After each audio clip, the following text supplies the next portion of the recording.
Eu estou aqui no hospital, onde todos nós estamos sofrendo com essa pandemia. Vou encostar a porta aqui da minha sala. Senhor Roberto, vou tirar a máscara aqui para a gente conversar um pouquinho melhor. Muito me admira, você é dito uma pessoa culta, né, um apresentador, um programa chamado O Aprendiz, que eu acho que depois dessas suas palavras devia chamar O Desinformado, né? Falar cada barbaridade dessa. E eu vim aqui porque muitos amigos meus empresários têm adotado o seu discurso, um discurso totalmente egoísta, totalmente dinheirista. O coronavírus, ele não traz só as 4, 6 mil mortes que você está vendo na Itália. No Brasil nós começamos agora. Então você falar de índice brasileiro, você não está falando porcaria nenhuma, porque aqui está começando. E outra, nós temos um problema de subnotificação no Brasil. Na Itália, com uma população muito inferior, foram 6 mil mortos. Aqui no Brasil, ninguém se sabe quantos vão ser. Se forem menos, graças a Deus, é por isso que nós estamos agindo. Você humilhou todos os profissionais da saúde que estão trabalhando contra essa pandemia. No Brasil, a estimativa é que seja muitos mais casos, porque as pessoas não estão levando a sério a questão do isolamento. Não se isola só idoso, isola todo mundo. Isola todo mundo. Se você não sabe, dados da revista Science, uma das maiores publicações do mundo, do mês passado, e que aí quando você diz que você entende de número, eu acho que você não entende porcaria de número nenhum da área da saúde, me desculpe, mas você deve entender do número da bolsa, dos seus grandes milhões aí que você tem. Eu sou um simples trabalhador da saúde lutando pela vida dos outros. 55% das transmissões são feitas por pessoas assintomáticas, ou seja, que não estão com sintomas de gripe. Então, por isso, uma das causas do isolamento. Você falar que o isolamento não tem o porquê, não são só os casos de coronavírus. A pessoa que pega o coronavírus, ela tem uma taxa de internação de 15 a 20 dias, ocupando leite de UTI. Por mais que a mortalidade seja pequena, não é só a mortalidade do coronavírus. Mais um dado mostrando que você não sabe fazer conta. Você tem que somar a mortalidade de infarto, AVC, câncer, todas as outras doenças que estão deixando de ser atendidas por essas pessoas que estão tomando conta dos leitos. E diga-se de passagem, se eu não me engano, você tem mais de 60 anos, até puxei tua idade aqui, 64 anos, né, seu Roberto? Você deve estar em casa, quietinho, desestimulando as pessoas a fazerem o certo.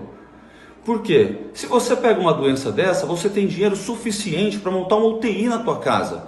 Você tem retaguarda, enquanto 99,9% da população brasileira não tem o dinheiro que você tem. Então você está desinformando as pessoas. O empresariado, que me desculpe, vocês empresários, amigos meus que têm esse discurso, vamos dizer, robertista, egoísta, vocês têm que se informar melhor.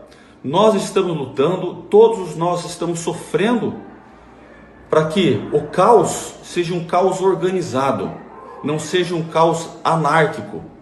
O país inteiro, o mundo inteiro está sofrendo, todos os países estão sofrendo. Não é você o dono da verdade, a ciência é a dona da verdade. Hoje nós não temos uma solução melhor do que essa, em fazer o isolamento social e nos preparar futuramente para novos casos desse. Nós abaixarmos essa curva para que nós possamos dar um atendimento digno a esses pacientes, mas não podemos parar de atender os outros pacientes. Não podemos parar quem tem pneumonia, não podemos parar quem tem infarto, não podemos parar quem tem AVC. Pensa nisso. O senhor foi muito egoísta e dinheirista, pensando só no dinheiro, na parte econômica.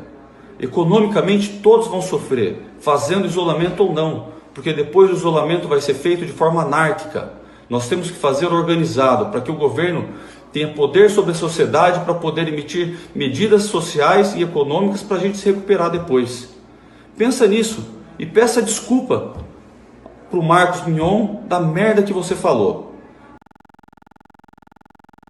Pessoal, viralizou um áudio meu que eu fiz para o Marcos Mion num grupo privado, aliás, meu amigo Marcos Mion, com quem eu estava discordando da opinião alarmista que ele colocou nas redes sociais dele sobre toda essa crise do coronavírus. Então eu venho aqui esclarecer rapidamente para vocês os meus pontos de vista de uma forma um pouco mais didática, porque muita gente criticou, não entendeu falaram que eu estou zombando dos mortos, que eu não dou importância, que eu só penso na parte econômica, e não é nada disso, é muito pelo contrário. Então vamos para os fatos rapidamente, eu falo muito de estatística. Se nós olharmos para o número de casos do mundo, são 300 mil casos de coronavírus no planeta inteiro, são 15 mil mortos. É uma pena que não houvesse nenhum morto, ninguém consegue lidar com pessoas morrendo, é muito triste, não tenho dúvida disso. Mas 15 mil mortos para 7 bilhões de habitantes é um número muito pequeno. No Brasil, nós temos aqui poucos casos ainda e temos, infelizmente, 25 mortos. Mas 25 mortos para 210 milhões de habitantes, de novo, é um número muito baixo. Significa o que eu quero dizer com isso? Eu quero dizer que nós estamos dando um tiro de canhão para matar um pássaro. Nós estamos exagerando na dose. Eu nunca disse que não tem que tomar cuidado, mas se a gente analisar, nós estamos parando a economia brasileira, nós estamos destruindo o que vinha se recuperando. Nós estamos vindo de anos de recessão, de problema, de queda do nosso PIB, e agora nós vamos conseguir destruir. O que acontece com isso? Um problema social sem precedentes. Aí sim as pessoas vão morrer. Você sabe que muita gente se mata por problemas de econômico, né? A tristeza de uma pessoa não poder alimentar os seus filhos, perder seu emprego. Um sorveteiro deu um grande exemplo, ele falou, eu não vou morrer do vírus, eu vou morrer de fome. E as pessoas morrem de fome. Vocês sabiam que 15 pessoas entre adultos e crianças morrem por problemas ligados à desnutrição no Brasil? Todos os dias, 15 pessoas. Eu não vi o Brasil parar por isso. Ou seja, em 2 dias morre mais gente ligada à desnutrição, principalmente nos estados do Nordeste, do que morreram com o coronavírus. É triste, é triste. E outra coisa, se nós analisarmos, e eu sempre falei, o que eu tenho dito e o que eu falei para o Mion é o seguinte, eu não estou contra nos cuidarmos do coronavírus. Estou aqui isolado, ok. Eu tenho mais de 60 anos, eu sou grupo de risco, ok. Eu estou falando cuidar das pessoas que têm mais risco, que são os nossos velhinhos, que são os nossos idosos, que são pessoas que têm alguma doença que já tinham antes, ou seja, diabetes, doenças coronárias, doenças respiratórias, pessoas que são vulneráveis porque têm uma imunidade baixa e não resistem tanto e podem levar aos casos graves. Mas mesmo entre os nossos idosos, 80% deles, 85% deles, não viram casos graves. Apenas 15%. É triste, obviamente, mas não justifica uma reação tão exacerbada que destrua um país que vai levar anos para recuperar e vai criar outros problemas. Você resolve um problema e cria um muito maior. Vocês sabiam que 1.300.000 pessoas morrem por ano de acidente de automóvel no mundo? No Brasil, acho que são 300 mil, mais ou menos, quase 400 mil pessoas. Então, assim, se nós fizermos um ranking da letalidade do coronavírus, você vai estar lá no 20º lugar, ou não sei quanto. Quantas outras doenças matam muito mais?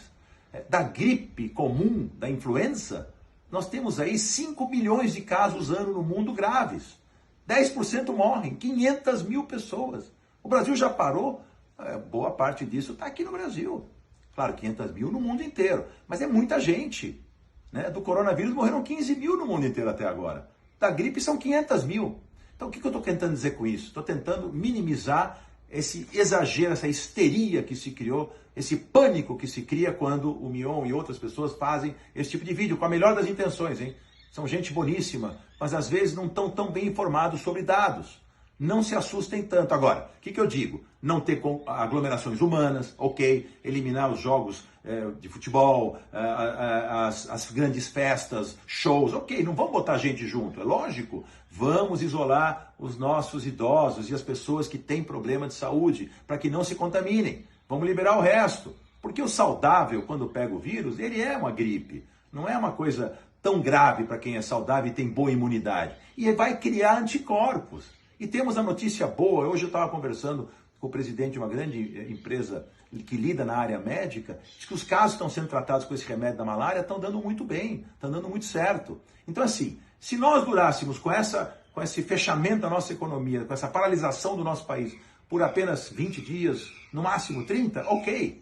Então cortamos aí um contato e aí voltamos, temos que voltar, as crianças têm que voltar para a escola, as pessoas têm que voltar ao trabalho, a economia tem que rodar, senão o drama vai ser infinitamente maior. É só olhar número, é só pensar um pouco e vocês vão concordar comigo. Os governantes, a própria mídia exageram um pouco, estão fazendo um trabalho não de má intenção, mas exagerando porque querem fazer o politicamente correto. O politicamente correto nem sempre resolve o problema. Pelo contrário, atrapalha. Vamos fazer o que tem que ser. Não, mas os grandes médicos, os médicos sempre pensam, obviamente, no pior cenário. Eles são obrigados a fazer isso. Eles vivem para curar pessoas. Eles querem evitar o maior contágio possível. Mas se eles pararem para pensar, muitos já estão falando isso. Já tem um vídeo de médicos, tem gente de fora falando que esse lockdown mundial total não é benéfico.